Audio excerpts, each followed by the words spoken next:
Good morning, Commissioner Meyer. Can you hear us okay? Good morning. Sounds good to me. Can you hear me okay? Yes, we can. Thank you.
Good morning, Commissioner Rummel and Commissioner Bookland. Can you hear me okay?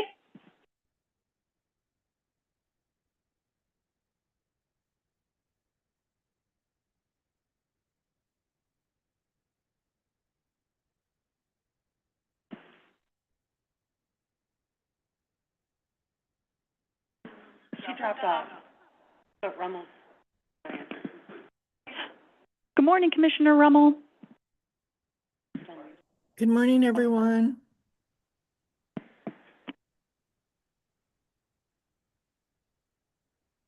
Okay, I'll call the meeting to order. The clock up there reads 9 a.m.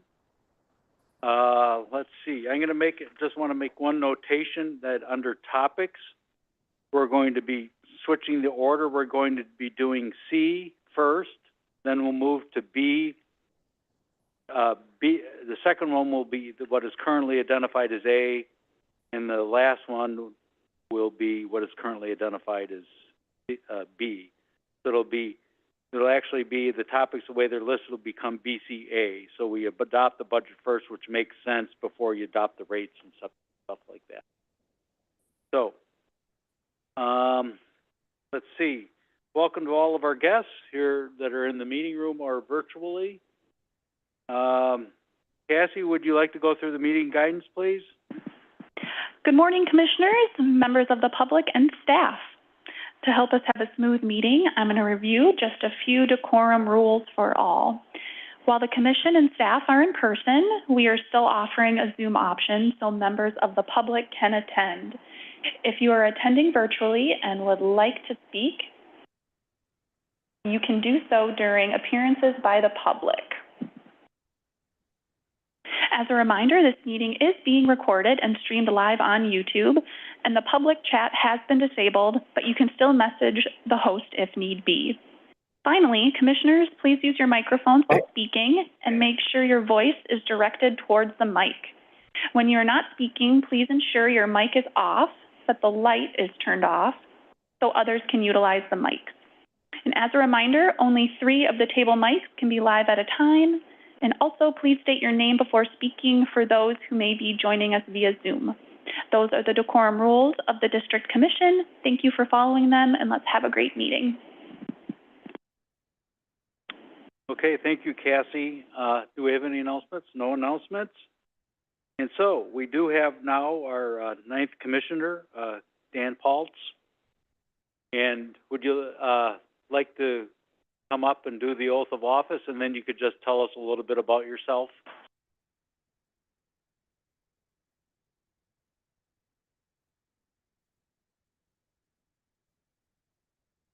Good morning.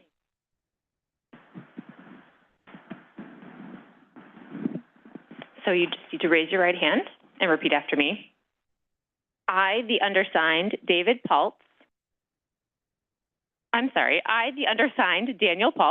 The undersigned Daniel Paltz, of Madison, Wisconsin, having been appointed as one of the commissioners of the Madison Metropolitan Sewerage District, that was too long, having been appointed being appointed as one of the commissioners of the Madison Metropolitan Sewerage District, as one of the commissioners of the Madison Metropolitan Sewerage District, do hereby swear hereby swear that I will support the Constitution of the United States I will support the Constitution of the United States and the Constitution of the State of Wisconsin, and the Constitution of the State of Wisconsin, and that I will faithfully discharge and I will faithfully discharge the duties of said office the duties of said office to the best of my ability. to the best of my ability. Thank you.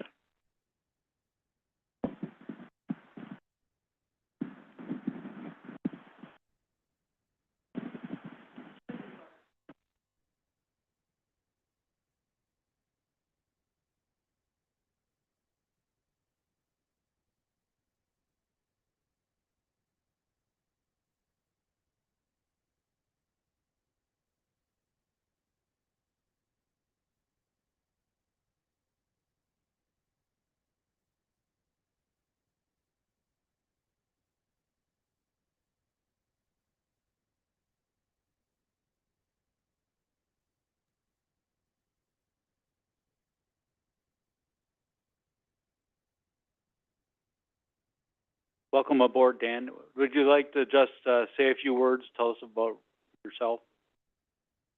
I'm Daniel Paltz. I live in the town of Dunn, which is I live 5 minutes from here. I've lived there all my life, basically. I've been on the town of Dunn Sewer District number 1 for about 30 years. I understand the process here a little bit. I'm a CPA. I retired earlier this year. I have 2 kids. They live in Texas for some reason. I don't know why. Probably don't like Dad or something. I don't know. Otherwise, I look forward to helping out here and making it better. And so important what the district does, community at large. And if we didn't have it, it would be not good. Thank you. Yep. Thank you, Dan. Okay, so that concludes the oath of office. Do we have any appearances by the public? Anybody in the room? That's all staff behind me. Anybody online? Didn't see any hands up, so we'll move on to the consent calendar. Okay, so, Greg has indicated that he has asked, and the staff have agreed to remove item E from the consent calendar list. So I think we'll just amend the agenda to remove item E, and that will appear on a future agenda, probably the next meeting. So we'll defer E. So do we have a motion to approve items A through D and item F on the consent calendar? Commissioner Freeze, I would like to be noted as abstaining on item F, but I would make that, motion. Okay, motion by Commissioner Freeze to approve items A through D and item F, although he will abstain on item F. Do I have a second? Commissioner Clark. Second by Commissioner Clark. Any comments or questions? Seeing none, all those in favor of the consent calendar say aye. Aye. Aye. Okay, motion approved. Okay, that will take us to topics where we're going to have the review and adoption of the 2025 operating capital projects and debt service budgets. Ben, you're going to do a short presentation? Ezra has to leave at 10, so we're hopefully to be able to get through the budget stuff. Good morning. Ben Nurad, Policy Advisor with the district. I just have a few slides to kind of wrap up where we've been with the budget process and lead into your vote today. So I'll talk a little bit about the process, a quick refresher, a reminder on kind of what's in the budget, what were the drivers we've talked about, what were the changes that have been made since introduction, and kind of an overview of what's in there. And then again, let you move towards budget approval.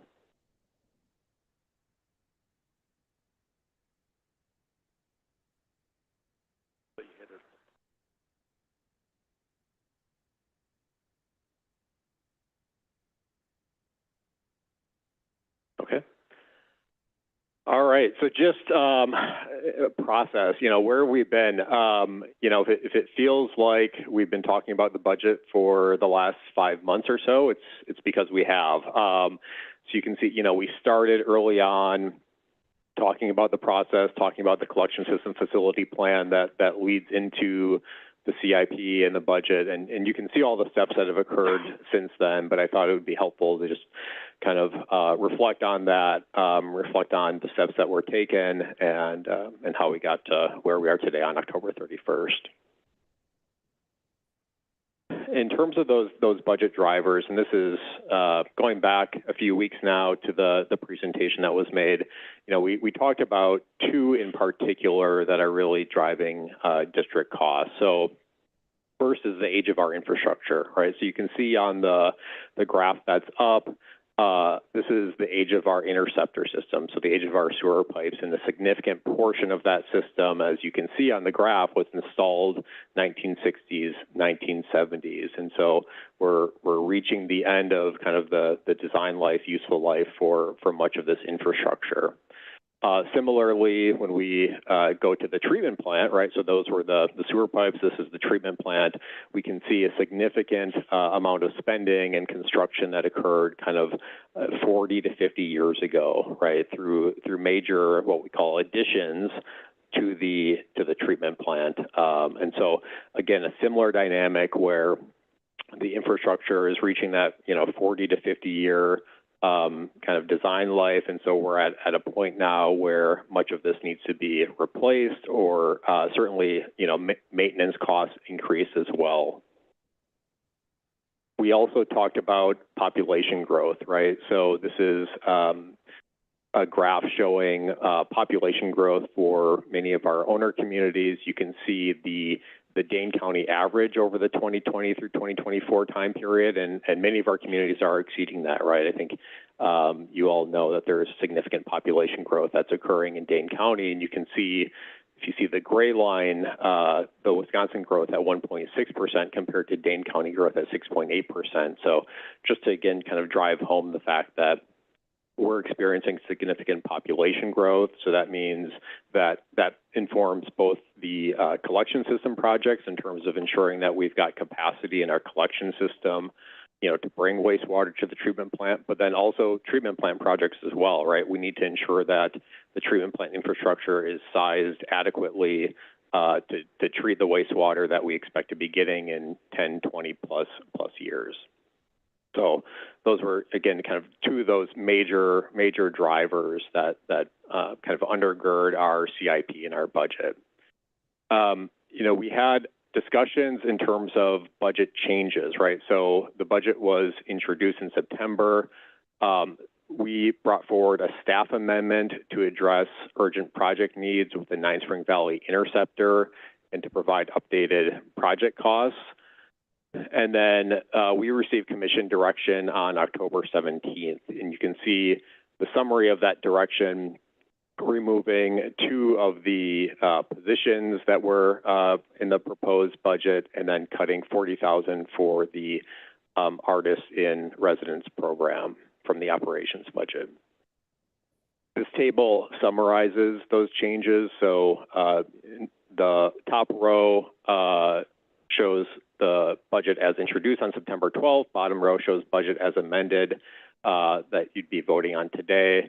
You can see going from left to right on the columns, 2025, so next year's capital expenditures actually went down a bit just due to changes in project timing. But if you continue to the right and look at the full 6-year CIP window of 2025 through 2030, you can see there was about a $10 million increase, again, with the changes in project costs and project timing that were in the staff proposed amendment.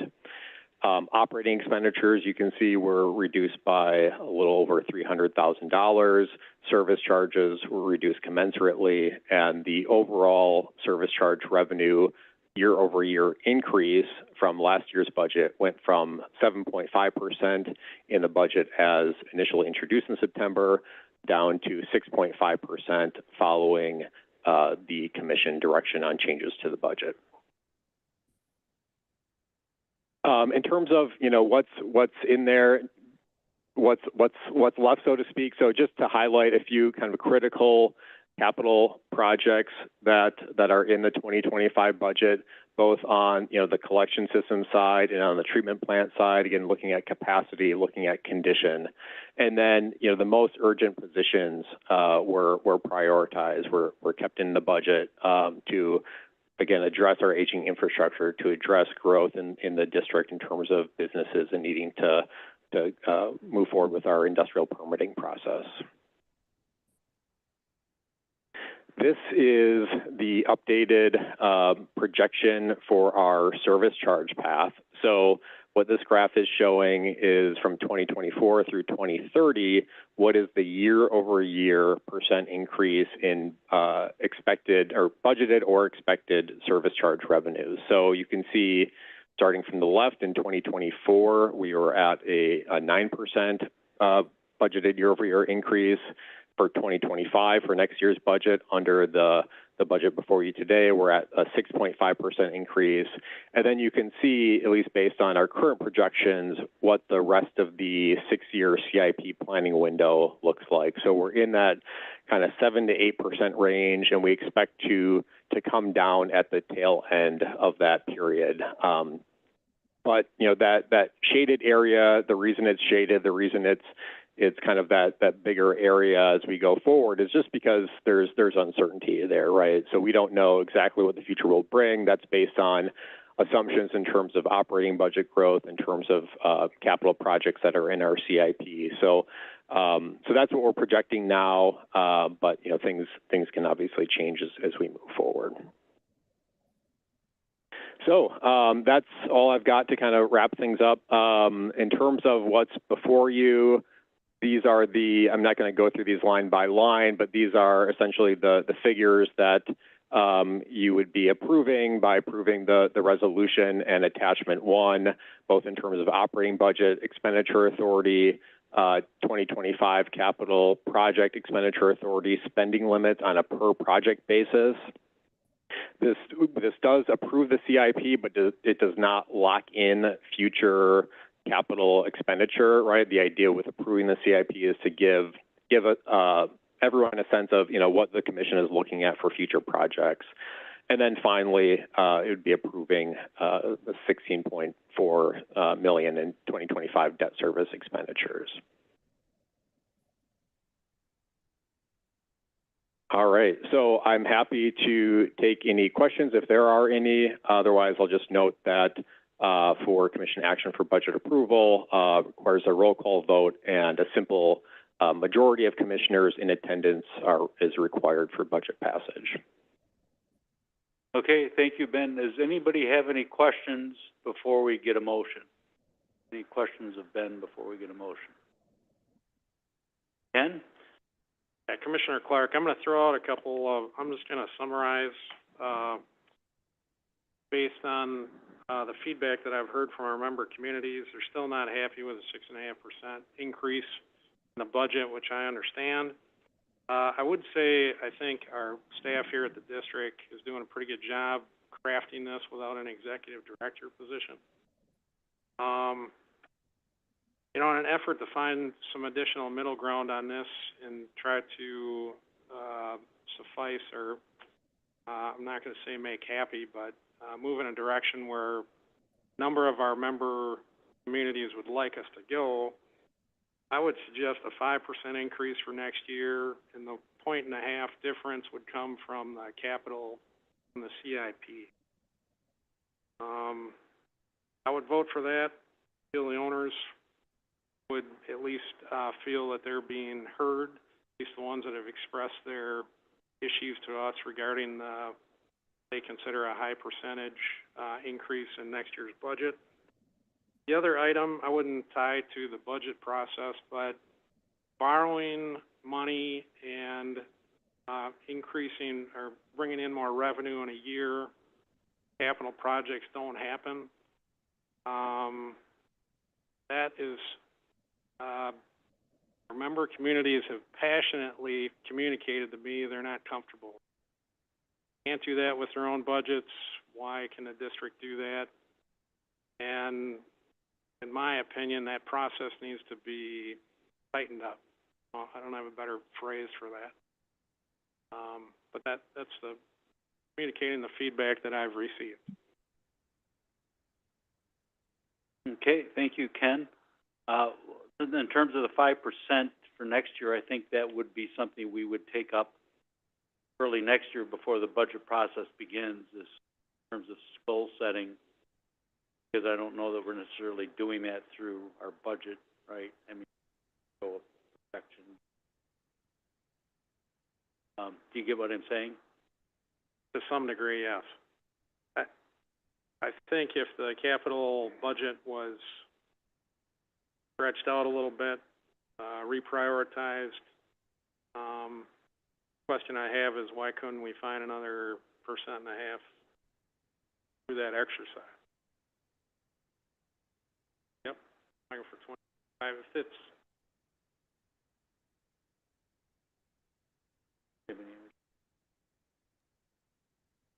I guess what I can say is, something that we talked about on the 17th is, the possibility of being able to do a reduction. Without changing the projects as they're scheduled today, we wouldn't know, exactly what the implication of that would be. I can say, we have capital reserves that can be further spent down. The faster we spend down our capital reserves, the more risk we have of higher future year service charge increase. If folks remember that discussion in terms of kind of the rate smoothing with the slower capital reserve excess spend down versus the faster give back with jumpier service charge rates. So I think that's a trade-off to consider. I don't know if there'd be anything more to. And I'm not suggesting we use our cash to do this. I'm suggesting that we slow our borrowing down. And the commission, we had a discussion at the last meeting about that, and I don't think that there was any commissioner at the time that felt like they wanted to start delaying capital projects and pushing them off, thinking that what we just do is keep knocking it down the road, and so maybe you would have had 5% this year or next year, but then it goes way up the following year because all of a sudden those projects just have to get done. Understood, and again, I'm just one commissioner voicing my opinion here. Yeah. I get that. So that was the decision of the commission at 17th. This is Bill Walker, Interim Executive Director. I will say one thing, which is basically to thank you, Commissioner Clark, and the communities who've spoken up for giving us this sort of input. As you observed, there'll be a different executive director next year, but internally we've already started thinking through some of the ideas that have been brought forth, and hopefully you will see some adjustments in the process next year that reflect them. So thank you to everyone who contributed.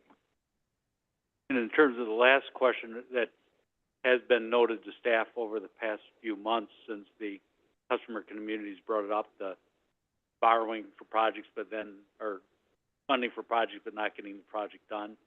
And so hopefully they're a much better job of trying to align staff to projects, but we do realize that there's always something that occurs in the industry that things get beyond their control, sometimes get changed or pushed off, or there's allocation of equipment and stuff just doesn't occur the way that anticipated. Greg? Yeah, this is a question for Ben based on what you just said, because I certainly have shared the same, actually even at this time last year, I shared these same concerns that we were over programming what we could do, right? Our reach was exceeding our grasp a bit in terms of what we could actually get done in a year. But Ben, in a previous presentation, I think you described to me that the impact was not the way I was thinking about it in terms of we don't actually, so it's a little bit different at the City of Madison where we go through an exercise and we actually bond and we borrow for all the money we think we're going to need for that year, right? And then if we don't do that project, we've borrowed that money. But you explained it a different one, and could you refresh my memory that that's not what we do here? Correct, yeah. Because our financing, certainly in the last decade plus, has been exclusively through the Clean Water Fund loan program, that under that program, you only get essentially revenues from the state to pay for projects until after you've spent money up front on construction. And so if we don't get to a project, that means we haven't spent money on it, which means we haven't, gotten any state revenues, which means we don't have any debt that we've taken on for that. Now there's a smaller margin that would be kind of service charge revenue that we would take in to, account for any increase in reserves that we might need, or potentially any upfront spending if we didn't have sufficient money in our capital construction fund. But in general, yes, you are correct. Because we've been financing through the Clean Water Fund loan program, and because that program requires upfront cash spending before getting reimbursed, if we don't get to a project, we essentially haven't taken on that debt. So it's a much more limited liability in that respect. So, sorry, just one follow-up, and to your point, so what I took away when you talked about this previously in my head was we're talking somewhere between 20 and 30 cents on the dollar in terms. So I'm not disagreeing with Ken that we shouldn't try and right-size our budget. That is not what I'm saying. But what I am saying is that it's somewhere between a 20 and 30 cents on the dollar that essentially becomes more cash than we expected, and we walk into next year with more cash than we had anticipated if we don't actually do a project. Am I thinking about this correctly? That's correct. And so all else equal, that means we don't need to raise as much in service charges because we already essentially have that cash ready to go to address the any projects that didn't get done in that prior year. Yep.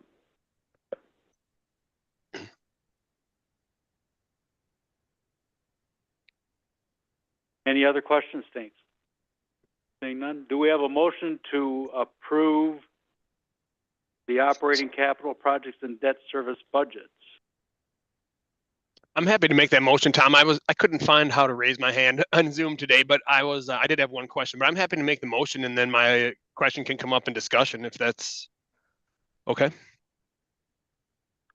Go ahead, Ezra. Okay, well, Ben, what I wanted to ask When they you have was, the presentation up, I can't see your hand, so. no, that's okay. And I can't even find hand raise feature in Zoom today. What I was going to ask though, Ben, is, so the original proposal, took our reserve levels down to a lower level than we've kind of shot for in the past with some input from PFM. And, I think still not all the way down to our policy minimums, but down in that direction. I know that had to have changed now with the direction that we as a commission gave you on October 17th. Can you just tell us about where those reserve levels end up now in the new proposal that's on the table today? Thank you. Sure. Yeah, so I can speak to that. Certainly conceptually, I'm not sure if I can give you the numbers off the top of my head, but conceptually, essentially under the budget as introduced, we had a spend down of our excess capital reserves down to that newly calculated lower reserve amount that, to your point, we got help from PFM on developing that lower reserve amount. We had a spend down path that took us down to the new calculated limit in 2027, based on, capital spending levels. Now, under the budget as adjusted, that's before the commission today, that spend down path has essentially been moved faster by 1 year, meaning we're now projecting that we would spend down to that updated lower reserve limit in 2026 instead of 2027, and then we'd essentially be, roughly at that newly calculated reserve amount through the remainder of the 6-year CIP planning window. Thanks a lot, Ben. Appreciate that. Yeah, and just to follow up on Ezra's point, the new reserve amount that we're targeting and to be at in 2026 is not the minimum reserve under our Correct. policy. It's the kind of the target that Correct. has been identified by staff and PFM. Correct. Desirable reserve amount. Yes, that's correct. And I guess, to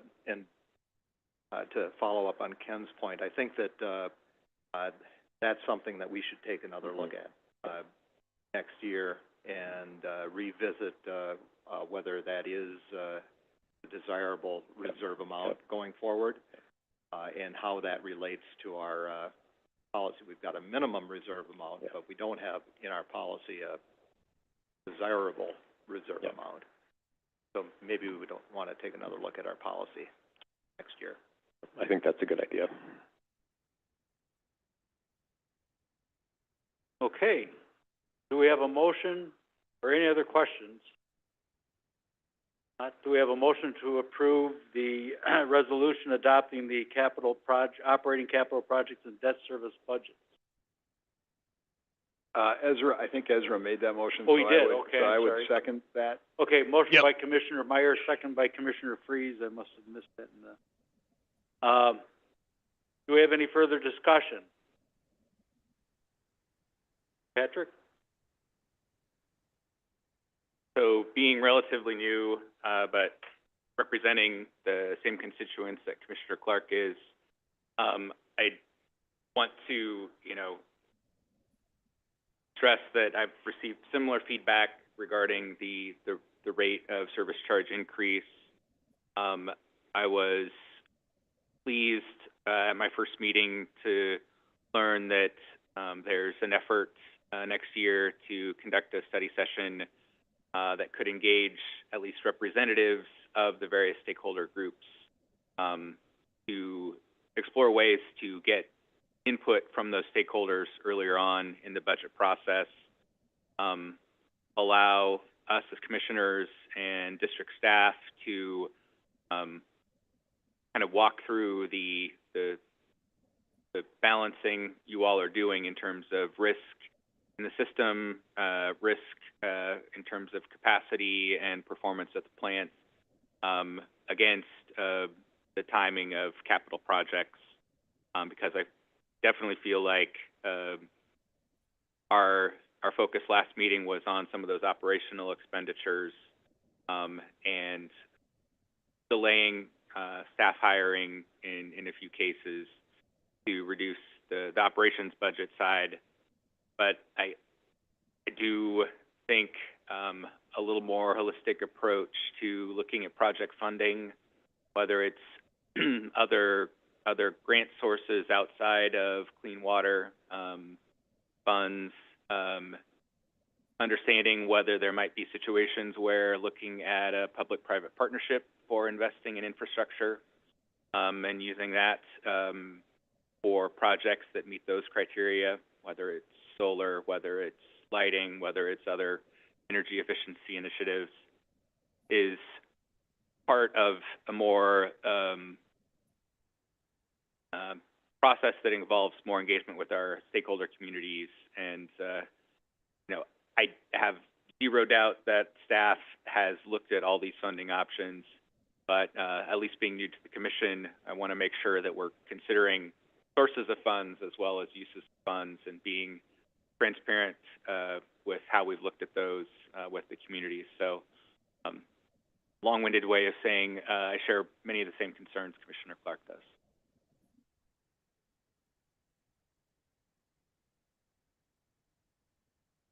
Okay, anyone else? So just say it's always tough balancing costs with desires. We faced that for several years here, and then the last thing I want to do is be pushing costs off other years.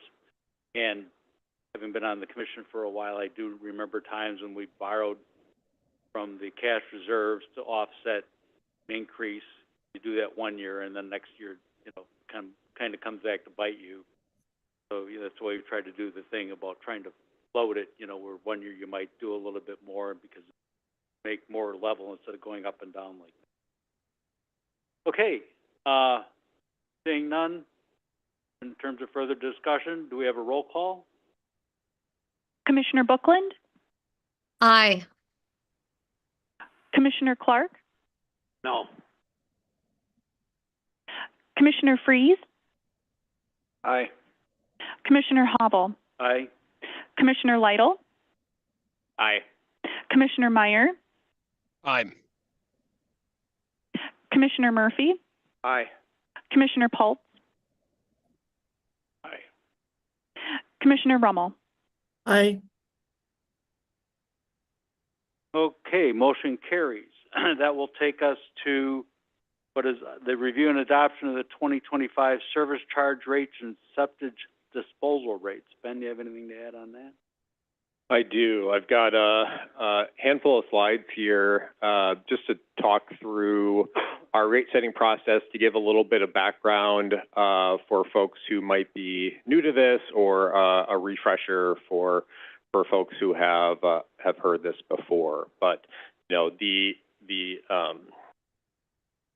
you know, ultimately asking for approval of the rate values that are in the resolution today, but again, providing a little bit of background before we get there. So, you know, in terms of our service charges, right? So the budget that was just approved has, you know, just over $58 million in budgeted service charge revenues. And so service charges are really our best attempt to allocate those costs, allocate that revenue need in a fair manner, right? It's the district's main revenue source, and it's paid by, you know, our 24 billed owner communities. Our service charges are based on 7 different rate parameters, right? So when we talk about our service charge rates, it's actually these 7 different rate parameters that I will be talking about later. These rates are wholesale rates, right? So these are, in other words, these are rates that the district is charging to our owner community municipalities, who are then turning around and charging end users, right? So private homes, businesses, et cetera, right? So the district does not directly charge kind of our, what we call retail customers, meaning, you know, businesses, homes, apartments, et cetera. this is a screenshot of an actual service charge bill from a few years ago, but, you know, I think for me at least, looking at kind of what actually goes out the door helps me kind of understand, you know, how we set rates and how we bill. So if we just go from left to right in this image, you can see on the left are our rate parameters, right? So when I talked about we have 7 different rate parameters, you can see these here. So we've got volume, we've got then the next 3, the next 4 relate to basically the strength of wastewater and the nutrients in wastewater. So CBOD, SS is suspended solids, TKN is nitrogen, and total P is phosphorus. And then we've got 2 what I call population parameters. So we have a count of meters, water meters by community, and we have a count of customers by community. You know, I can say in general, you know, as we've added parameters to our rates historically, that's often been because of changes in our regulated permit with the DNR, where we are, you know, now responsible for, you know, controlling for a given nutrient, and then that's been, you know, added to, reflected in our rate structure to essentially kind of, again, fairly allocate costs, recognizing that different communities are sending kind of differently constituted wastewater to the district.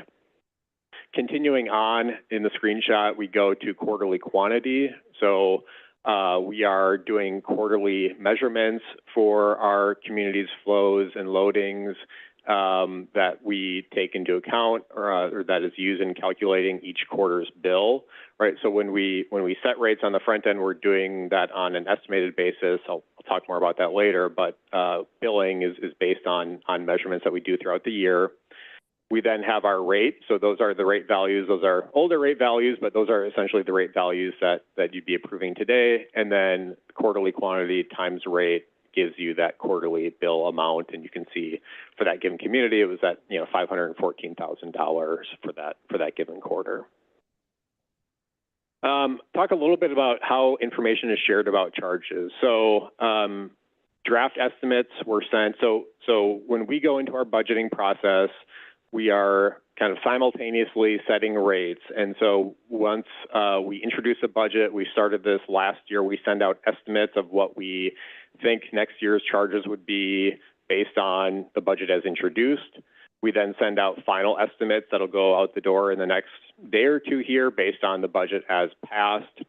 We've also provided information on the district's website just to give general background on service charges. That's something that came out of the owner community stakeholder group that came together a couple of years ago to give us some feedback. And one thing we heard was, you know, just provide some more information. So we know that folks are looking at that website. And then, of course, as I said, we're sending bills each quarter with the actual measured flow loading amounts and the quarterly bill. So in terms of 2025 rates, so you can see the rate change values here on a percentage basis. So you see volumes at 2%, CBOD at 4%, and so on and so forth. I won't go through each one. What I'd like to do is maybe just talk a little bit about the variation that you see here briefly. And, you know, it's not too different, I would say, by parameter. You can see for most of them, we're in that 6 to 8% range. And again, given an overall service charge revenue increase of 6.5%, that's generally what I would expect to see. But I'll note a couple of things. In the case of volume, we have an increase in our estimated total volume that we think we're going to be getting at the treatment plant in 2025.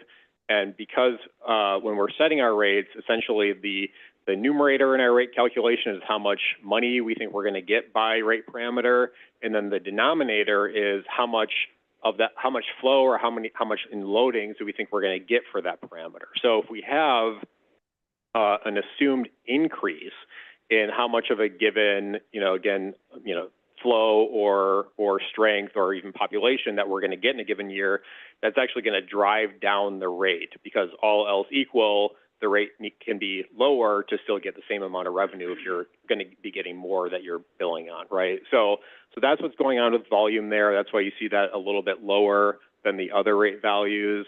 And then, from there, it it really depends on what's going on with a given rate parameter. But again, this is essentially what I would expect to see. We're generally, you know, roughly around that 6.5% increase. Community impacts can vary as well, right? So I think this is important to note.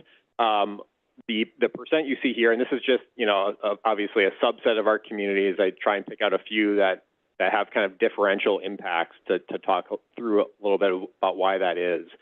One important thing to note is the percent here is what are we projecting for a given community for 2025 charges compared to what we projected last year for 2024 charges. So it's a budgeted to budgeted amount. In other words, it's not based on what we've seen year to date. So that's kind of an important grounding here with this analysis. But then, you know, what I'll point out is just every year we tend to see differential impacts by community, and that's really by design, right? So our rate structure, our billing process is essentially designed to try and allocate costs where the costs are being caused by it. So, you know, so if you've got a community that's growing faster, that's seeing a rate of increase that's kind of higher than average, they're going to generally see projected service charges that are, again, above that, you know, overall 6.5% amount. You know, Madison is generally closer to what the overall budgeted service charge revenue number is, just because they make up such a large proportion of the flow and loadings that we're getting and using in our rate setting process. So generally you'll see that. You know, in this case, you can see Verona higher than average, again, more growth relative to last year's projections compared to kind of what we're seeing on average. Village of Windsor a little bit lower, and then you see Town of Vienna number one with a pretty significant reduction. And one thing I'll just note there is, you know, they're a much smaller community, right? And so because we're looking at percent changes, when you've got a smaller base that you're starting with, because you're a smaller community in this case, you know, a little bit of a change in our projections of their flow and loadings can lead to a big swing year over year in terms of, you know, this number here, this year over year percentage. So again, just to kind of talk through what the dynamics are here, you know, you'll see in the car, you know, what our projections are by community. And again, those values in terms of estimated charges will be going out with our rate letters in the next couple of days here. Just to kind of summarize, you know, our rate setting method is intended to fairly allocate charges by community. Both the budget in terms of the service charge revenues that are set in the budget, and also our estimates of future flows and loadings impact what our rates are going to be. Those community impacts will vary, and I'll just note here, you know, our rate setting method that we've used for 2025 rates has followed kind of our historic process. So I'll talk about septage rates as well. So our septage rates use our service charge rates as an input. They use measured strength of septage. So we're doing sampling of septage waste that we're receiving that's being hauled to the district to understand the strength with the same kind of CBOD, nitrogen, phosphorus parameters that we use for wastewater that's coming, you know, via our collection system. And then we're looking at our estimated volume as well to set those rates. So you can see the calculation there is essentially for any given type of septage that we're receiving, the rate set is based on what we're estimating in cost for treating that amount of hauled waste. And we essentially use our service charge rate as a proxy for the cost to treat a unit of wastewater in this case. And then we divide that by our estimated volume, and that's how we get our septage rate. You can see what the year over year changes here are on a percentage basis.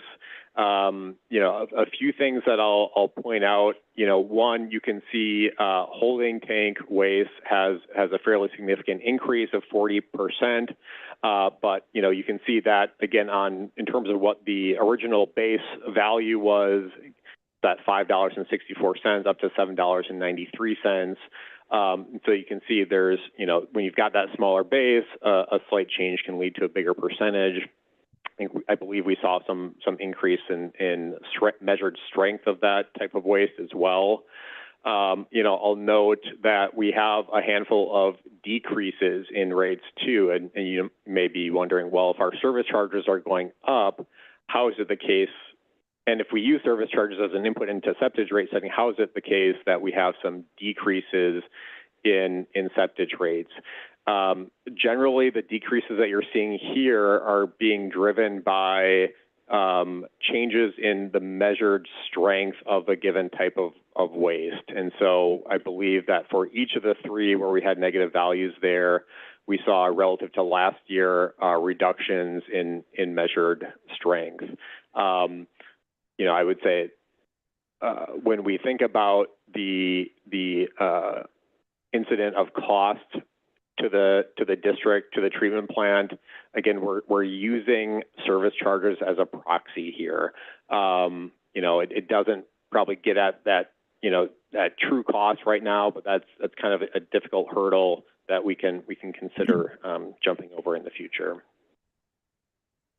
So that's what I've got in terms of my slides. Happy to answer any questions you may have. Okay, thank you, Ben. Greg, did you have a question? Yeah, Ben, I'm not sure this is a question for you, but when you say settle, I'm looking at the rates for settling basin waste. Are you taking them from other, like, smaller treatment plants or something like that? What are settling basin waste? I'm going to see if someone else in the room might be able to answer that. I'm not the expert on these. Hi. So the definitions for categories of waste are in our sewage ordinance, but settling basin typically refers to industries, businesses who have wastewater they collect in some underground storage, let it sit for a while, and then they kind of pump it out, clean it out. So it's not like a treatment plant situation. It's more of a commercial waste management process. Thanks, Marty.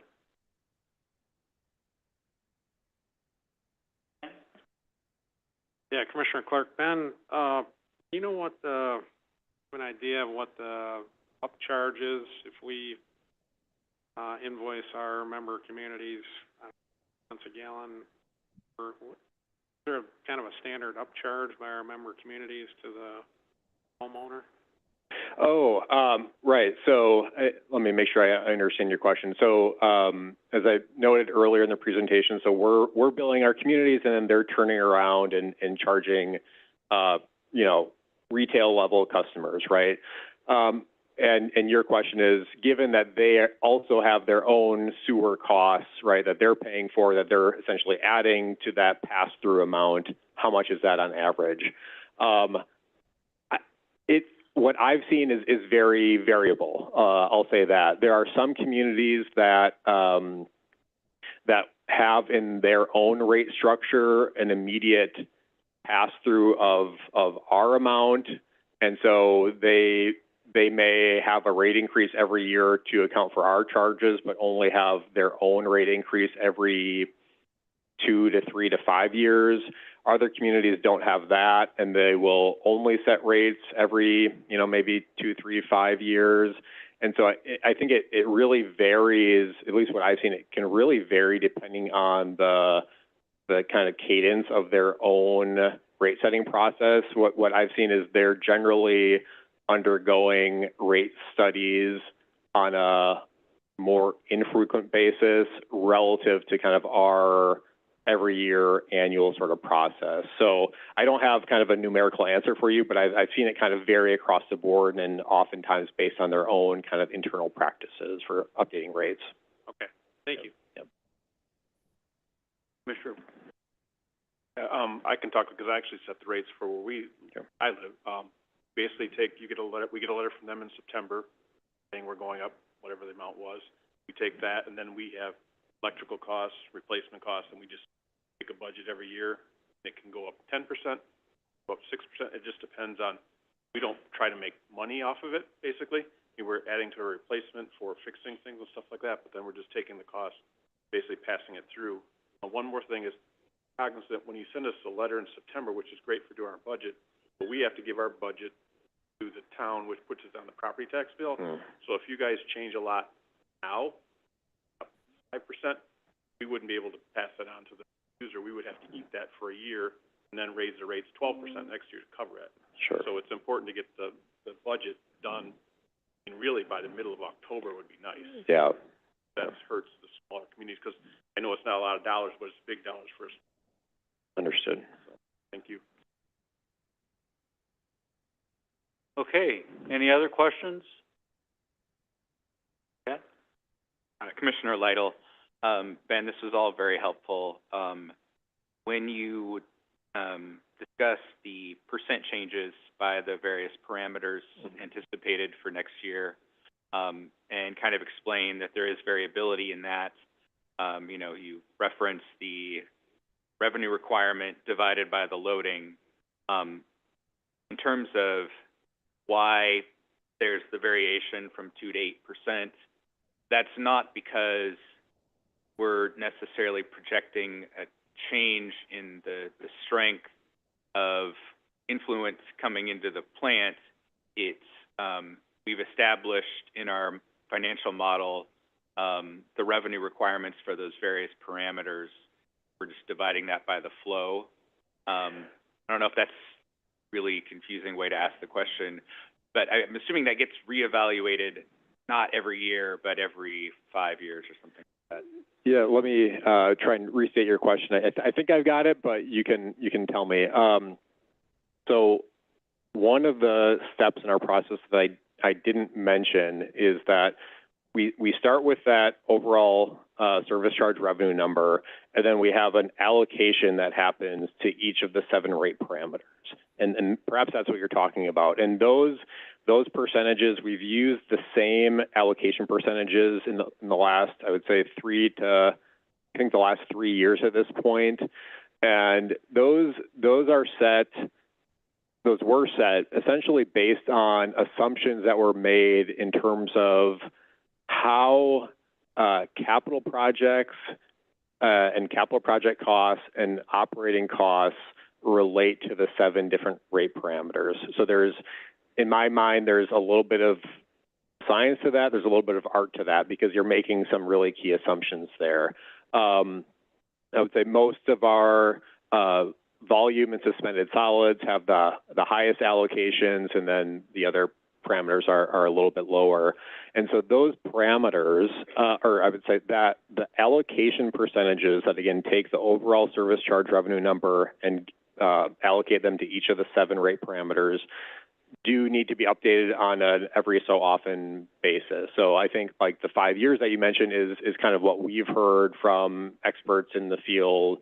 And so I think, you know, we're getting to a point where we'd probably be looking at, you know, hiring a consultant to help us kind of work through that. So so that allocation, maybe to kind of draw out that story a little bit, that allocation itself can affect rates, right? So if we were changing that on a year-by-year basis, we'd have more variation by year.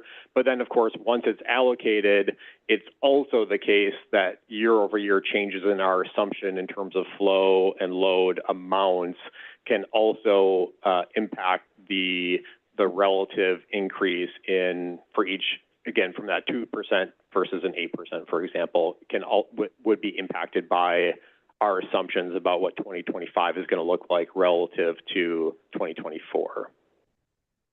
Thank you. Yeah, I think I was just, you know, attempting to make inferences based on the percentage change from a volume standpoint versus, you know, nutrient loading or pick your parameter. And that's not necessarily the case. It's not that because the parameter costs for nitrogen, phosphorus are going up at a higher rate, not that the strength of the flow coming into the plant in terms of loading is increasing more than the flow is increasing. I mean, that would be difficult to track on a yearly average basis. So it does impact the rate value, and it is difficult to track on a yearly basis.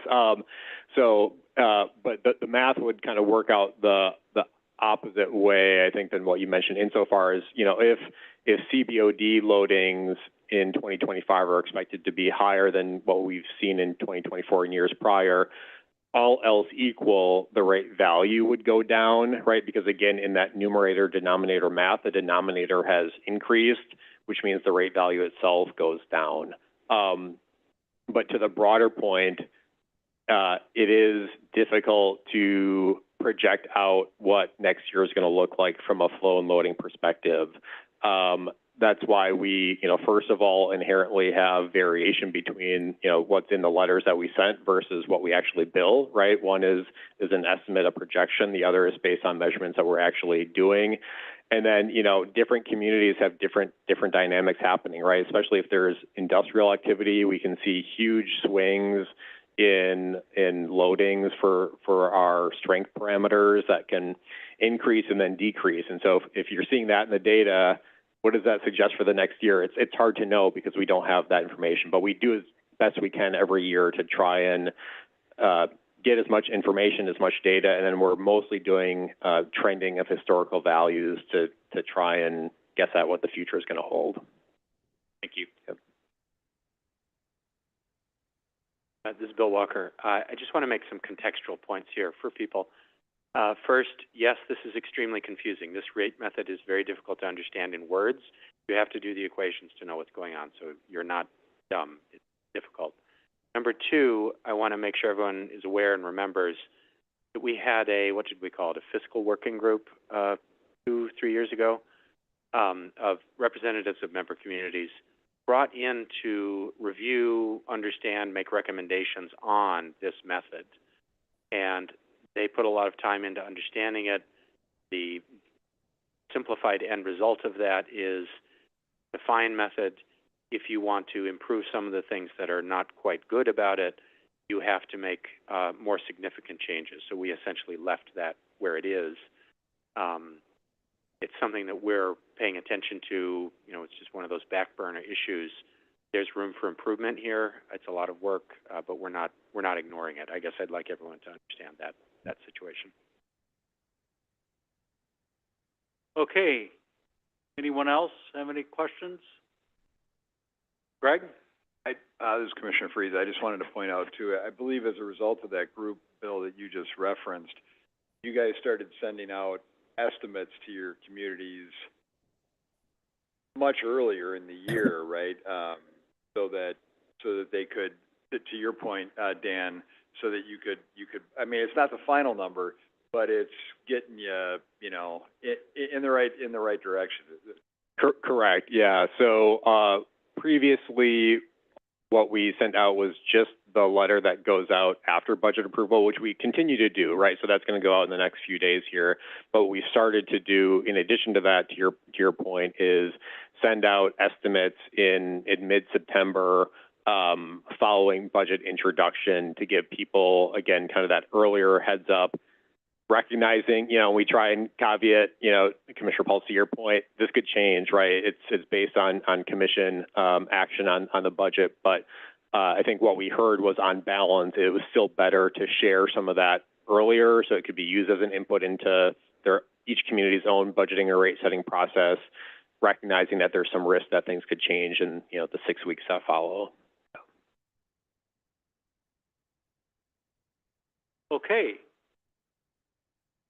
Any further discussion or questions, I should say? Okay, Patrick, you have your... Yes, I'd make the motion that we approve the resolution for 2025 service charge rates and septage disposal rates. Okay, we have a motion to approve the 2025 service charge rates and septage disposal rates by Commissioner Lytle. Do we have a second? This is Commissioner Freeze. I'll second. Seconded by Commissioner Freeze. Any further discussion? Okay. Anybody on line? I can't see if anyone has a hand up. All good. Okay. Okay. Let's vote on it then. All those in favor say aye. Aye. Aye. Any opposed? None. Motion carries. Okay. That will take us to review and adoption of 2025 connection charge rates and plan review, direct connection and annexation fees. And we actually have two resolutions on this. So can you then, can you explain what's in the first? And because we'll actually do separate votes, one on each resolution, rather than doing one vote on both resolutions. Good morning, Commissioners. My name is Kurt Sauser. I'm an engineering technician here with the district and here to present on the review and adoption of 2025 connection charge rates, plan review, direct connection, and annexation fees. So the current commissioners, or the older commissioners are aware of what most of this represents, but for the new commissioners, connection charge rates, plan review, and annexation fees are administered through, I guess, routine business. These are fees that are that come through usually with the consent calendar items and yeah, our routine business at the meetings. The direct connection fees are our fee we charge to for new connections to our system where our collection system is modified. Usually it's a new manhole that comes up in the line and it needs to be inspected and inspected. There's many departments that touch that, and so we're recovering costs for those in relation to those connection fees. So for connection charges, there's two components. The first of which is conveyance facility connection charges, and these are the pipes and associated infrastructure that convey wastewater to and from the treatment plant. And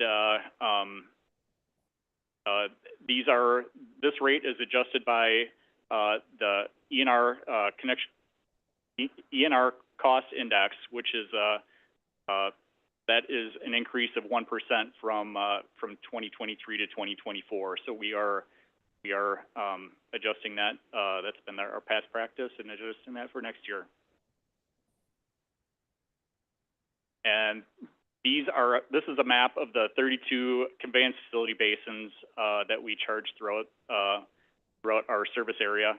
And in general, the further from the treatment plant that a basin is, it requires more infrastructure to convey the wastewater back to the plant, and those distant basins have a higher rate. The second component of connection charges is a treatment plant connection charge, and there is one value for the entire district. And for 2025, it is year 7 of an 8-year phase-in of the full treatment plant rate. It's the full treatment plant value.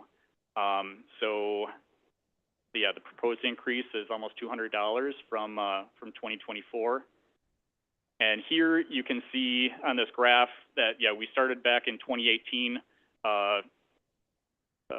establishing this 8-year phase-in, and we are almost at the end of this phase-in period. And when we set the rate for a year from now in 2026, it'll be representative of the full treatment plant value. So this is a table of the 2025 conveyance facility rates and treatment plant rates that, when combined together, that's the combined connection charge rates that will be implemented on January 1st, 2025. So that is the first resolution. So why don't we stop there? And are there any questions or on that first half, which is the connection charge rates?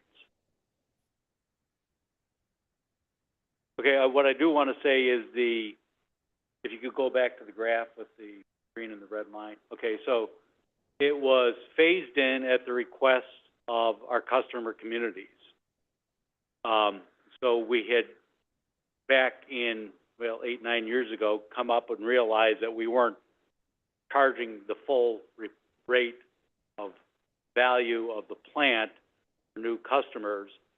And they didn't like the fact that, you know, you're one that would go in. So we've been phasing, we agreed to a phase in over 8 years. So obviously, we have a gap in funding basically between the red line and the green line, and for another year, the gap's getting smaller and smaller. But that was at the request of our customer communities.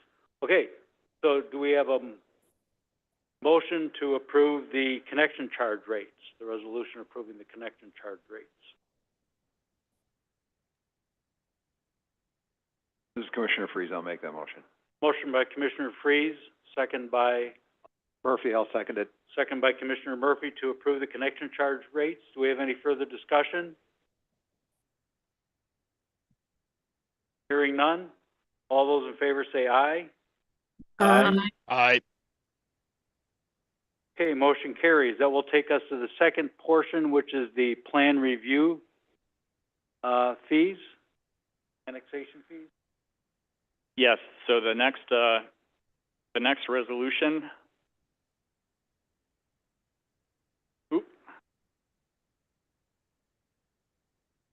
There we go. So yeah, the next resolution is for the 2025 review fees. So this is for sewer extension reviews, annexations, and direct connections. So in review for these numbers, we were able to take a long view, looking at lots of cost data going into this. For the petition to annexations and direct connections, we are recommending a 3% increase for those fees, that reflects the recently adopted the wage increase. And for the sewer extension plan reviews, it's a minor drop in that cost. I guess that reflects a true up as we were able to look at the kind of a long view of these numbers. And for the expedited annexations, which is these are most of the annexations that occur throughout the district. So there was a statutory change that occurred in 2015 that it kind of I guess sped up the process for the annexations, where public hearings are no longer required, and I think that cuts down, it increases efficiency. And so that, along with modernization of our records, and also I think training of our customer communities, I'm able to see annexations coming down the pipe a lot sooner, and get everything in line for efficient routing through our system. So these are the fees that we're recommending for 2025. Okay, anyone have any questions? Not, do we have a motion to approve the review fees? So moved, Commissioner Meyer. That motion. Happy to second. Well, we have a motion by Commissioner Meyer, second by Commissioner Clark to approve the review fees. Any further discussion? Seeing none, all those in favor say aye. Aye. Aye. Okay, motion carries. Thank you all very much for that. Thanks, Kurt. That will take us to Shannon with the CLA. We'll be doing the auditor's presentation for 2023. I don't know how many times you're on the agenda and got pushed off here and there. I think I'm on. President Hubble and Commissioners, thank you for having me. I'm going to take you into your time machine a little bit. So you've been looking forward to 2025. I'm going to take you back to the end of 2023 so we can wrap that up and take that down. So I think I have the easier job. Looking forward is always a little bit harder. So I get to work with its historical numbers. So I am here to do your presentation for the audit for the year ended December 31st, 2023. I'm going to focus primarily on the audit process and audit results because I know you're getting current information from your management team that's going to be much more relevant. But if you have any questions on any part of the audit or the financial statements, I'll be happy to help answer those questions. And I've got your team to my right, so if it gets too deep, they'll be able to help answer some of those numbers as well. I'm going to be going through the scope and the audit process, the opinions and the communications, and then a little bit of that look forward so you guys have an idea of some of the things that are coming down to the district and that your management team will be looking into for financial reporting next year and into the future. So if you're looking through the financial statements, if you have an electronic version of those, you'll see that there is the report on the organization's financial statements. These are the results that we're sending to you. There's an internal control letter to management on any identified items, best practices. And then there's a communication to, a letter to you, governance, on kind of a summary of the audit results. So a little bit more details, if there's changes, anything we've noted. The audit process is a risk-based approach, so we do not look at every invoice, every balance on your financial statements. We are looking at your most significant classes of transactions and balances. These are probably ones that are already on your minds and discussed on a regular basis. We do look at internal controls to help us design our procedures and to help plan the audit process. However, we do not issue an opinion on your internal controls. We do bring to governance and to management any material weaknesses, significant deficiencies. We also discuss with management a series of best practices or any suggestions that we have. A few of the areas that we've spent more of our time is revenue recognition, so that's your revenue, your accounts receivable, how that process is working. Your pension and your OPEB. The OPEB is your other post-employment benefits. That's primarily your retiree health insurance. And then the pension is your portion of participation in the Wisconsin retirement system. These two items we spend some time with because they involve a significant amount of estimates, long-term projections. We're taking some look through that. It is a little bit of a difference from if you're used to looking at business side presentations. Government presentations for pension and those retiree health benefits project the current value of the future benefit for all individuals. So they project out what they think you're going to use and then bring it back to a current value. So there's a lot that goes into it, but it gives a little bit clearer picture of those commitments that the district has made to their current and retired employees. We'll also see deferred inflows of resources, deferred outflows of resources if you're looking through the financial statements. Those two separate categories are similar to assets and liabilities, but a little bit different, and they relate primarily to these pension and OPEB, those long-term trending differences. So think projected rates of return on investments, projected healthcare trends, those type of things. We also do look at your debts and the related covenants related to those for the Clean Water Fund loans, and then capital assets.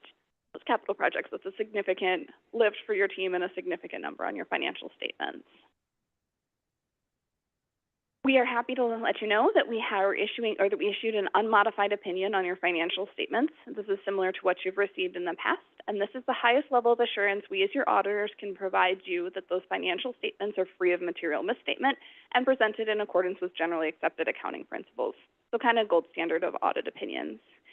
In regards to any financial statements, we have no material weaknesses to note, and then we have one significant deficiency that I will note as we go forward on that.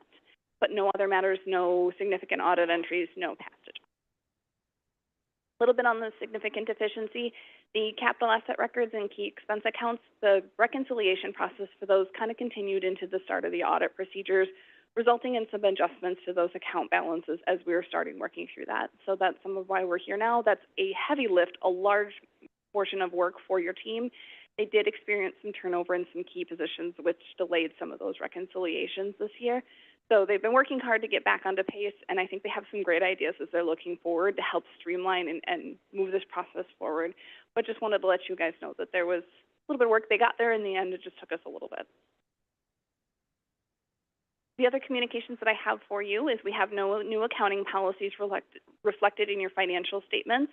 If you've been going through financial statements for any of your community districts, you may have seen a new standard related to subscription-based information technology arrangements, or SBITIS, kind of leases for the virtual world. The district did evaluate the impact on their statements and noted that there was no significant impact. So if you're saying, why didn't they adopt this and some of my other communities did, it was evaluated and determined that there was no significant impact at the district. There's no significant transactions, restatements, adjustments, uncorrected misstatements, a whole lot of no and none. When I'm up here and saying no and none, that's all good things for you guys. We had no difficulties with management. There was no consultations with other auditors. I don't have any other matters to discuss with you. You'll see up there under estimates, the most significant estimates that are included in your financial statements are that other post-employment benefit, that's your retiree health insurance. The district does use an outside actuary to assist with those estimates consistent with best practices and government accounting standards. The WRS is received from the state through their same actuary process, and then the allocation to the district's portion based on participants and contributions. So if you're looking at those numbers, those are the ones that just have the most movement potential in the future. That kind of takes me through the results really of your audit. There's just a couple of things that I want to talk about. Some of it is letting you know that your team had to work a little bit harder this year with me. We had some new audit standards in place that really was working to move the audit into the current environment, recognizing the impact of information technology and the controls that go into place. As more and more moves into your computer, into the cloud, and into that electronic environment, the controls and the processes that we do take that into account. So your IT team had to spend a little bit more time with me this year, and my team had to do some additional work, some additional questions. We don't have any new recommendations from that, so that's all good news, but it was additional lift for them and time and work with us. A couple of upcoming GASB standards. Some of these will have more impact than others. The first is accounting changes and error corrections. Don't anticipate this to have a significant impact on the district unless we have to make a change. I'm not going to spend a lot of time here. This one is your compensated absences. This is your sick, vacation, and other leave time. This will have your team doing a little bit of additional work, reevaluating how they're making these estimates, and then the presentations. This will be some work from your team. You may see some shifts in those compensated absences, vacation accruals. It's not that there's a change. It's not that they were doing anything wrong, but it is something that they're adopting a new accounting standard that requires some additional evaluation, a shift in how that evaluation is made, and that expands some of the types of benefits that may be included in there. So you'll see a bit of a shift in that as you're going forward. It does make them look back to the beginning of the earliest year presented, so they've got to go all the way back to the beginning of 2023 to take into account that for as they move forward into next year. It's a little bit of work for them, and if you're seeing those numbers shift as you go forward, that's why. We are seeing that have some impact as people are starting to wrap that into their budget process as well. There's some relationship there. So if you see some shifts as they go into those next budget cycles, that may be related to us. We'll take credit for that. That's our fault. There's some certain risk disclosures. If you have, so this would be a footnote impact, some additional disclosures related to potential impacts. So think major employer leaving a district that would have a significant impact. Just giving a little bit additional clarity to your users of things that may impact the financial statements as they go forward. New financial reporting module. This one is relatively new yet, so we're still evaluating the full impacts, but knowing that as we're moving forward into, for you guys, that would be the 2026 year, you may see some shifts in the format and style of the financial statements that you're used to seeing. And then coming up, some future GASB clarifications on non-financial assets. Again, trying to keep pace with the trends in the markets and the industry. Leased assets, capital assets, subscriptions, and intangibles. So a lot of those things that are benefiting the entity, but you can't lay your hands on. I would love to hear any questions that you have, if there's anything that you have. My contact information is at the end here too. So if any of you think of something later, you're reading these financial statements at night and they're keeping you up, feel free to drop me an email. Or if you ever just want to talk accounting, I'd love to talk to any of you. No one takes me up on that, but you might. Okay. Anyone have any questions? Anyone have any questions? Seeing none, thank you very much. Thank you. Look forward to seeing you again next year, I guess. Changes in the accounting standards, it makes you wonder, it's just kind of really a purpose or just to make work. But that will take us to the Executive Director Search Subcommittee. So a little background to commissioners. Back in March, the former Executive Director announced his retirement. That was effective basically in the summer. In July, although he took vacation and left in June.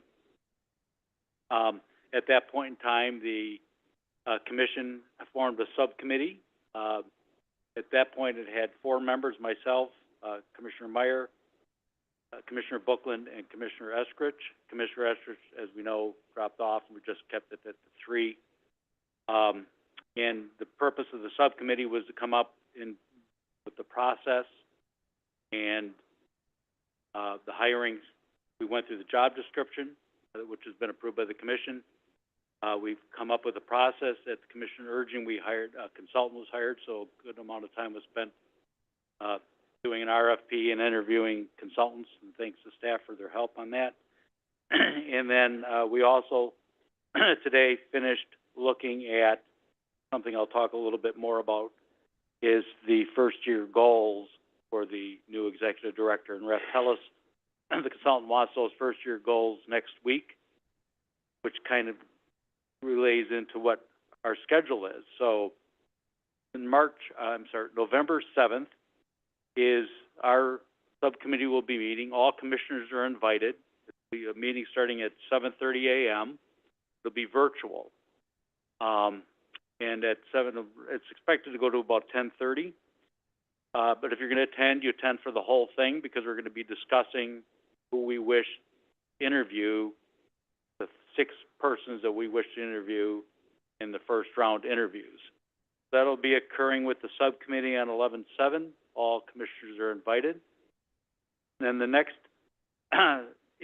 important date for the subcommittee is the 21st of November, and we'll be doing virtual interviews with the 6 or more candidates that had been chosen for interview. And so that's expected to be an all-day occurrence. And like 7th, if you're going, all commissioners are invited to attend and participate. If you do attend and participate, we want you there all day, not picking one candidate and then leaving for another, or coming in halfway in between. Then that gets us to the day of the final interviews. That will be in person. So the final interviews will all be in person. Janelle has been working on a schedule. She's passed it off to Ref Tellis. She's waiting for kind of confirmation on the schedule. It's a long day. Some of the candidates will start at 7 a.m. and go to 5:30. We as a commission will start, I think it was around 8 a.m. and going probably to 7 or 8, 9 o'clock at night, with the interviews wrapping up sometime 5 or after, I believe. That's December 9th. And there's different things that we have. So one of the things, we have meetings with the what I call the leadership team at the district. There'll be tours. There'll be, I'm trying to think, there is the meeting with stakeholder groups, and there's, the commission will break into 2 groups at the beginning and talk to candidates, and then later on we'll have a more formal all commission together late in the day. The last big event before we go to deliberation is where the commission, all 9 of us, hopefully all will attend, will be, and we'll interview the candidates for about an hour. That gets us the stakeholder groups. We're going to have 3 stakeholder groups. We finalized the list today. A couple people are going to have yet to be asked. But Group A is going to be Carolyn Clough from the Village of McFarland, Christine Baumel from City of Madison, Dean Grosskopf from the Town of Westport, and Jason Valerius from Carp C. Group B, those people have yet to be determined. That's a kind of a staff group. We're going to ask for a member from our Employee Leadership Council. So for the new members, when the Act 10 was approved and the unions went away, the district formed kind of an Employee Leadership Council that helps advise the executive director and so forth. And so we're going to be asking them to choose 3 people, 1 a member from the Employee Leadership Council, and then to choose 2 other people, 1 kind of what I call an inline staff member from the administrative end, and an inline staff member from the operation and maintenance end. And then we have our final group, which will be Jeff Endress, representing Hero Winds, Rob Phillips, a retired engineer, City of Madison, Joe Grande, who's involved with the Madison Water Utility, and Laura Hicklin, who is with Dane County, I think, Land Conservation Department. So a couple of those people have yet to be asked. So that's how we've decided on the groups, the 3 groups. So we'll be, and so the way Ref Tellis runs it, they have these panels. I think they're in this room. They'll be each in a corner, and the candidate will rotate into the groups, and then they kind of, Ref Tellis has a process where they answer questions or give feedback to Ref Tellis, who then collates that for us. So that gets me to my final point. Today, we did meet and we went through,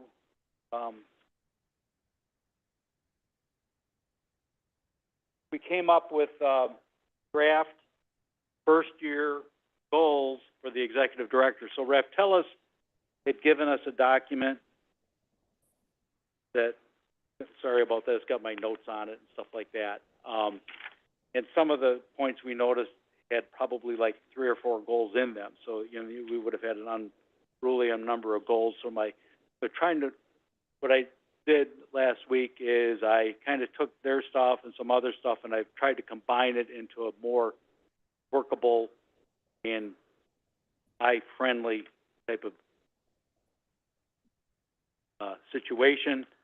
And so we at the subcommittee discussed this today, and this is what, thank you to Janelle for redrafting this.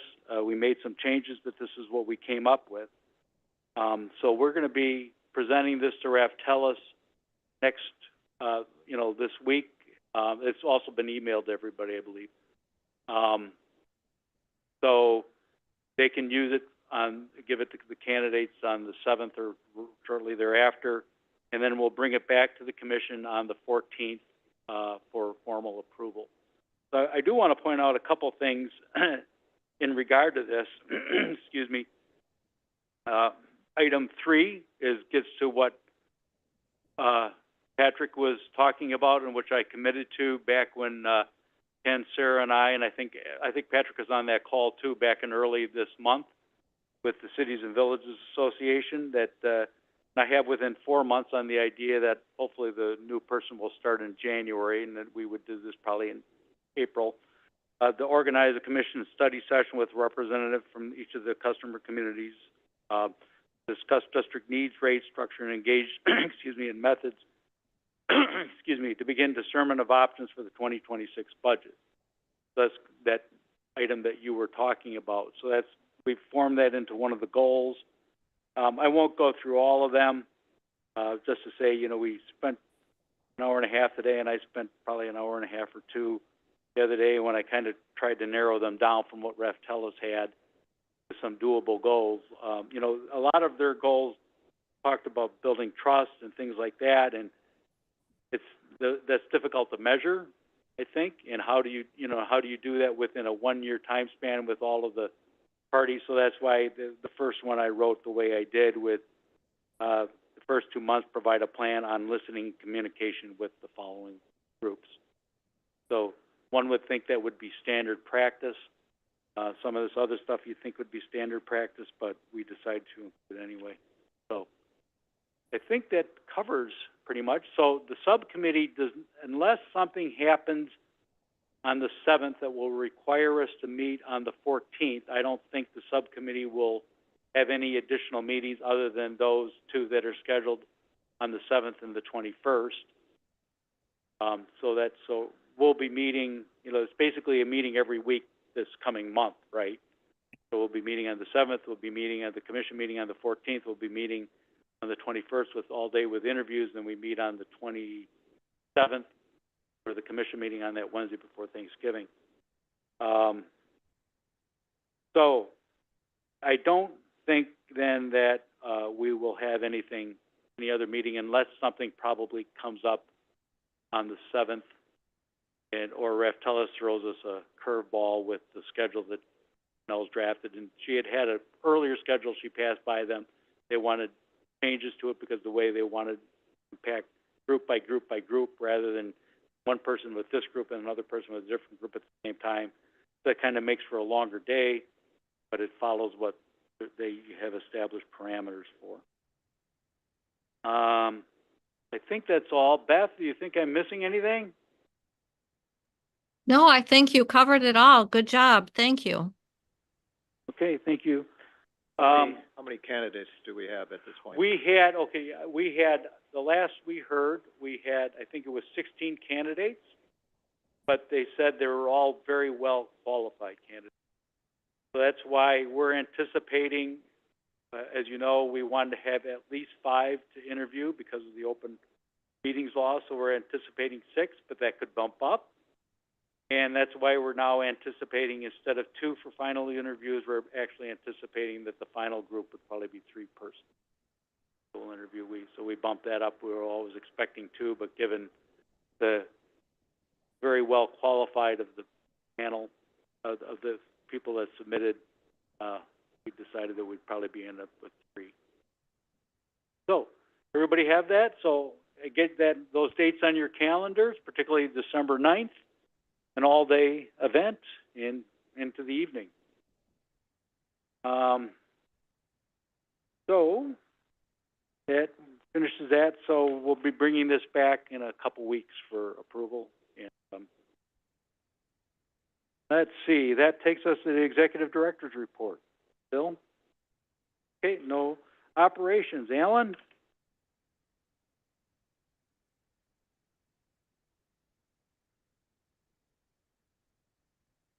Good morning, Commissioners. Attendees, I'll be presenting my name's Alan Grims. I'm Operations Manager for the district.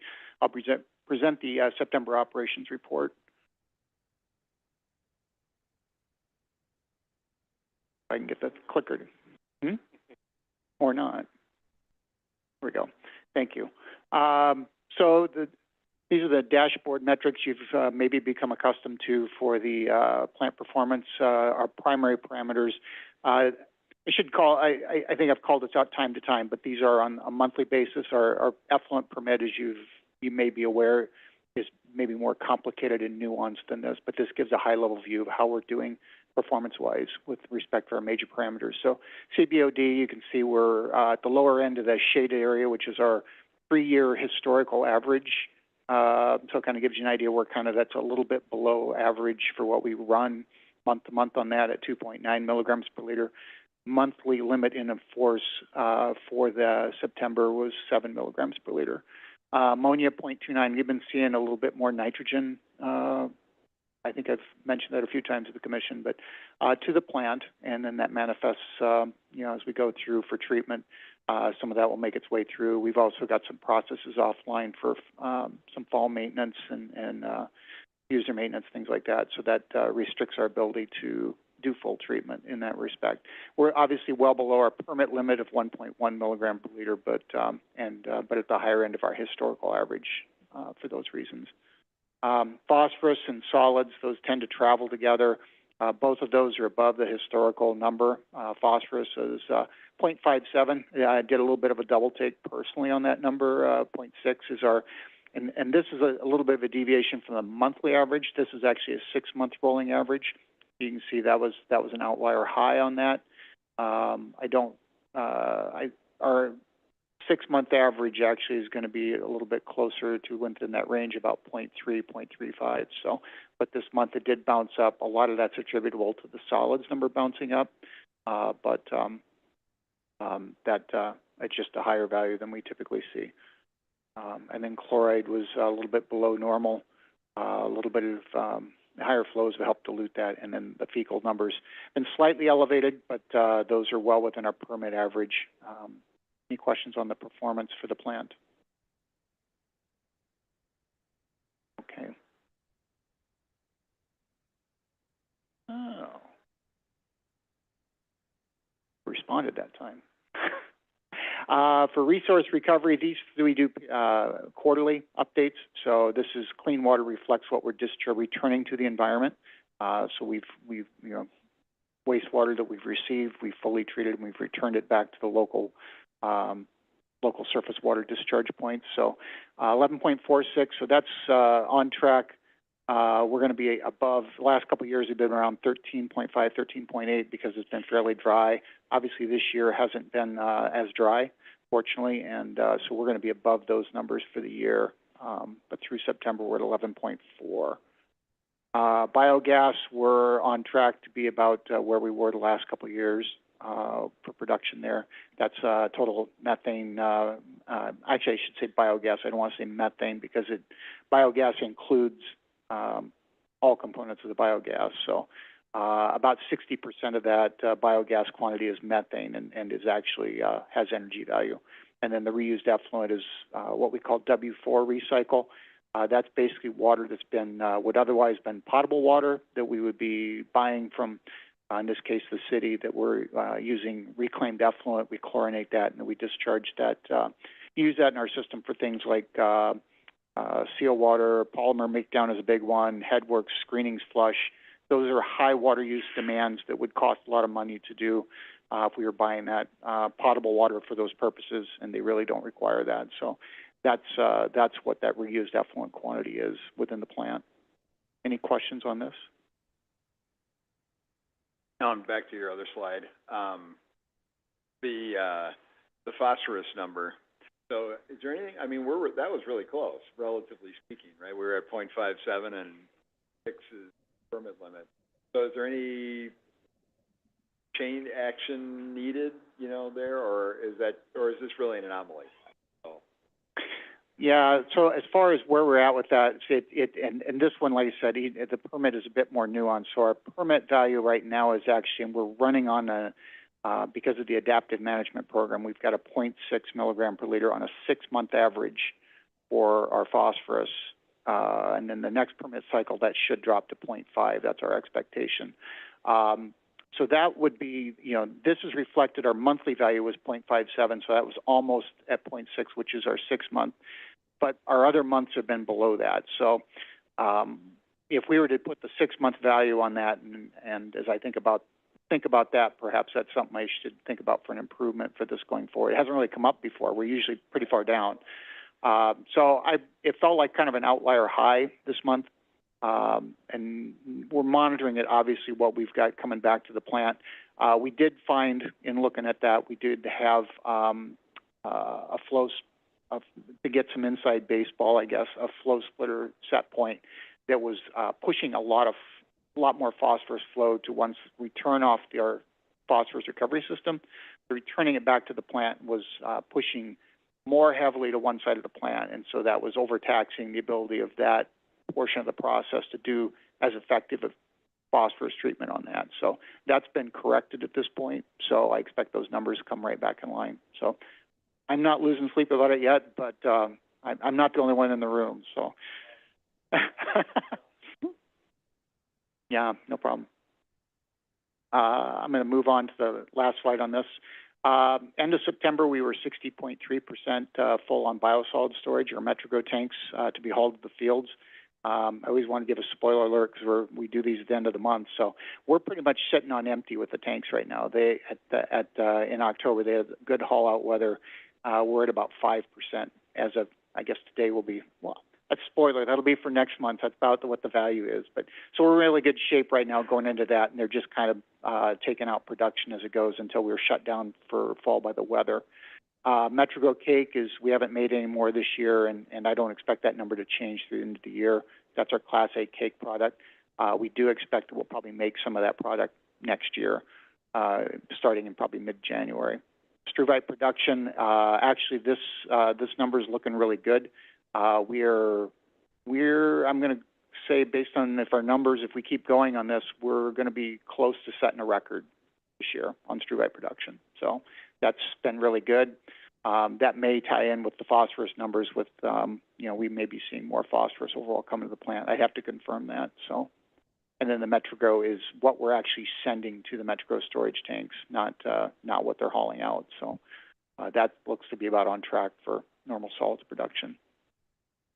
Any questions on this?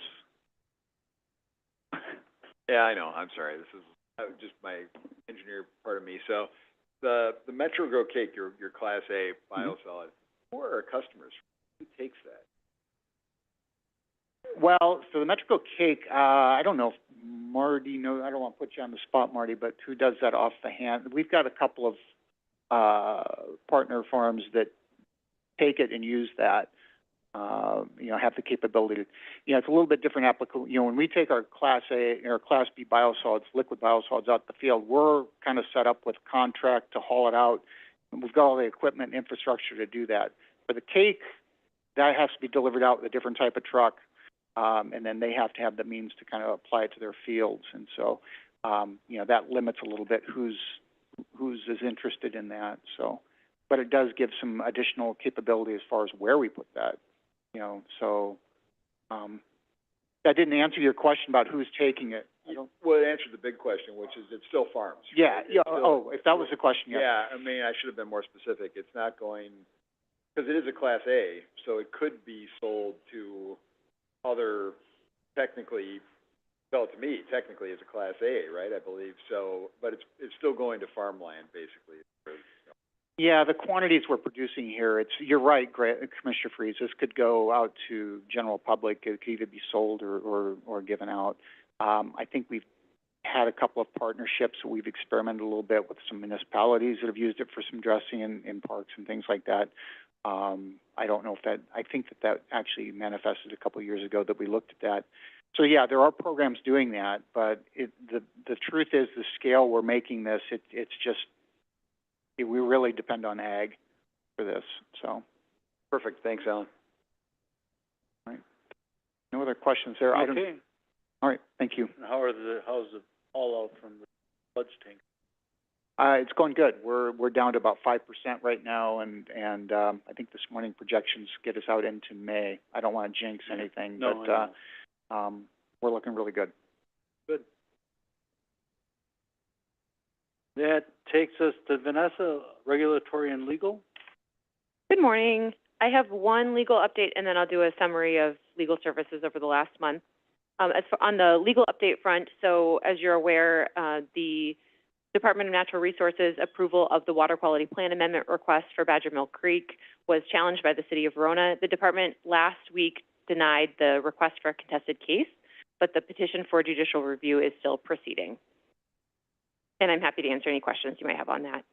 As far as the legal services update, the last month continued to be a lot of contract work for the district. So we were working on that public market improvement contract, as well as a kind of large-scale update to front-end contracts. We've been doing some a master services agreement update, some sort of larger contract updates for the district so that those contracts are in place and easily usable for other kinds of contracts going forward. So sort of a template, if you will, so the district can use that to incorporate into other contracts going forward. So those were fairly heavy lifts over the last couple of months, and that included this past month as well. And then we also had some work this month on some website services. So there were some new rules on ADA compliance for websites, and we had someone at Stafford who was assisting the district on what that looks like. And then continued regulatory work, working on some of the PFAS things that continue to happen at the state level, and our general work with the commission on attending commission meetings and preparing for those meetings. And happy to answer any questions that anyone has on that front or other regulatory questions that might come up. Anyone have any questions? Just one, can Verona appeal the DNR decision on the contested case? Yes. So who do they appeal it to? Yes. So the denial of the contested case can be appealed through a separate petition for judicial review. So that would go to the circuit court on the limited issue of the denial. Okay. That takes us to future meeting schedules. So as I mentioned, the meeting on the 14th, unless something happens on the 11th, the subcommittee will not meet at 7:30. So our commission meeting on the 14th will be at 8 a.m. unless you see otherwise. So that won't know until probably the 7th or 8th. And then on 11/27, that meeting is likely going to also be at 8 a.m. And that meeting will probably be virtual because there's not a lot of items on the agenda. We're going to make that a virtual meeting. So, but the 14th will probably be in person yet, and then the 27th, the day before Thanksgiving, will be virtual. We're expecting both those at 8 a.m., but keep abreast and do something. Okay, any future agenda topics? Any other business? And who is taking over Tom's role? Ken? Motion to adjourn. Motion to adjourn by Commissioner Clark. Do we have a second? This is Commissioner Freeze, second. Second by Commissioner Freeze. All those in favor say aye. Aye. Opposed? None. Motion carries. Thank you, everybody. See you in a couple weeks. Thank you.